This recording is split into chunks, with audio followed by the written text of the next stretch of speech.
Saudara-saudari yang terkasih, jumpa lagi dalam Pelita Hati hari ini, Senin 10 Januari 2022, hari biasa dalam pekan biasa yang pertama.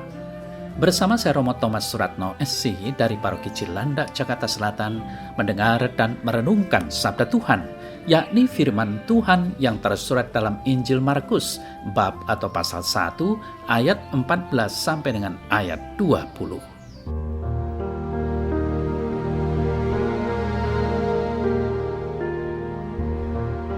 Sesudah Yohanes Pembaptis ditangkap, datanglah Yesus ke Galilea memberitakan Injil Allah. Yesus berkata, "Saatnya telah genap, kerajaan Allah sudah dekat.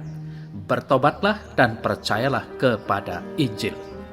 Ketika Yesus sedang berjalan menyusur danau Galilea, ia melihat Simon dan Andreas, saudara Simon. Mereka sedang menebarkan jala di danau, sebab mereka itu penjala ikan. Yesus berkata kepada mereka, "Mari ikutlah aku, dan kamu akan aku jadikan penjala manusia." Lalu mereka pun segera meninggalkan jalannya dan mengikuti dia. Setelah Yesus meneruskan perjalanannya sedikit lagi, ia melihat Yakobus, anak Zebedeus, dan Yohanes saudaranya sedang membereskan jalannya di dalam perahu.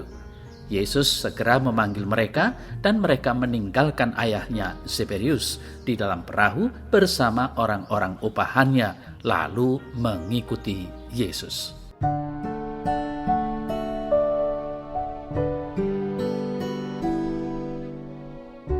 Saudara-saudari yang terkasih, Injil hari ini menyatakan bahwa Tuhan Yesus memanggil murid-muridnya yang pertama, dan kemudian mereka segera meninggalkan pekerjaan mereka dan mengikuti dia.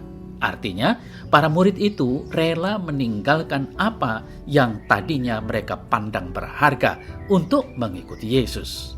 Mungkin banyak umat yang berpikir bahwa panggilan ini hanyalah dapat dipenuhi oleh mereka yang meninggalkan segala-galanya untuk mengikuti Yesus, seperti para imam, biarawan, dan biarawati. Mereka telah dengan sukarela meninggalkan keterikatan dengan dunia ini dengan mempersembahkan seluruh diri mereka kepada Tuhan. Kaul ketaatan, kemurnian, dan kemiskinan yang mereka lakukan menjadi wujud nyata dari niat suci mereka untuk membaktikan diri bagi kerajaan Allah, untuk menjala manusia dan membawa dunia ini kepada Tuhan. Maka, saudara yang terkasih, dapat dikatakan bahwa kaum religius yang menjalankan kehidupan panggilan mereka dengan sungguh-sungguh tentu dengan lebih penuh menanggapi undangan Yesus ini. Namun, panggilan untuk hidup kudus ini ditujukan kepada semua orang, walaupun dengan cara yang berbeda-beda.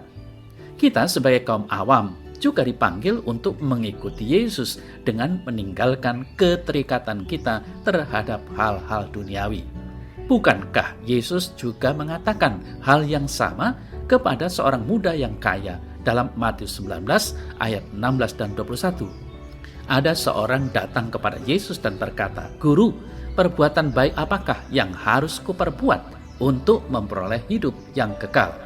"Jikalau engkau hendak sempurna, pergilah, juallah segala milikmu dan berikanlah itu kepada orang-orang miskin. Maka engkau akan beroleh harta di sorga. Kemudian datanglah kemari dan ikutlah aku." Saudara-saudari yang terkasih, Tuhan Yesus meminta kepada kita semua yang ingin mengikutinya agar melepaskan diri dari keterikatan terhadap keakuan dan segala sesuatu yang kita miliki, agar kita dapat mengarahkan hati kepada hal-hal yang kekal. Jika kita melakukannya dengan benar, ini akan mempengaruhi cara pandang dan cara hidup kita sehari-hari. Kita akan berusaha untuk menjadi bijaksana dalam menggunakan segala yang ada pada diri kita sekarang ini, yaitu waktu, tenaga, bakat, harta milik, keinginan, dan seterusnya, untuk melakukan pesan Injil. Konsili Vatikan II mengajarkan, maka semua orang beriman Kristiani diajak untuk berjuang mengejar kekudusan. Mereka mempunyai kewajiban untuk berjuang dengan keras. Oleh karena itu, hendaklah semua memperhatikan agar mereka mengarahkan keinginan-keinginan hati dengan tepat, supaya mereka dalam mengejar cinta kasih yang sempurna jangan dirintangi karena penggunaan hal-hal duniawi dan keterikatan kepada kekayaan yang melawan semangat kemiskinan menurut Injil. Itulah maksud nasihat Rasul kepada mereka yang menggunakan barang-barang duniawi ini. Janganlah mereka menerima pengertian dunia, sebab dunia ini sebagaimana yang kita lihat sedang atau akan berlalu. Lumen Gentium 42. Saudara yang terkasih, bagaimana kita melatih diri untuk menjadi tidak terikat dengan dunia ini?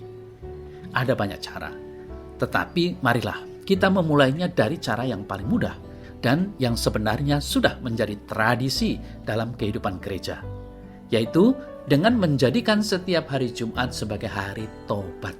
Gereja telah sejak lama menjadikan setiap hari Jumat sepanjang tahun untuk menjadi hari di mana kita mengenangkan sengsara dan wafat Kristus demi menyelamatkan kita, dan kita diundang untuk mengambil bagian dalam karya keselamatannya itu dengan melakukan mati raga dan amal kasih secara khusus pada hari itu. Kebiasaan paling umum adalah melakukan pantang daging, namun sesungguhnya juga bisa pantang yang lain yang kita sukai, seperti kopi, sambal, cemilan, dan lain sebagainya.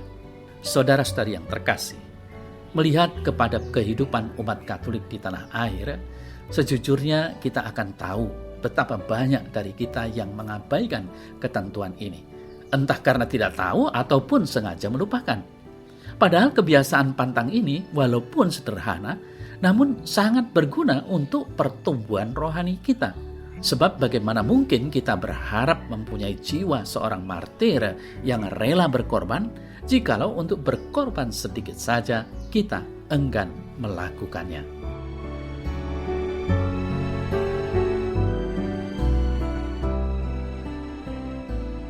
Dalam nama Bapa dan Putra dan Roh Kudus. Amin.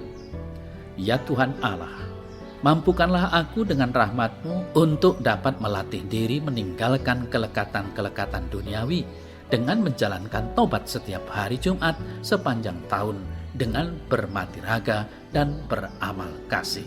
Amin. Semoga saudara sekalian diberkati oleh Allah yang Maha Kuasa, Bapa dan Putra dan Roh Kudus. Amin.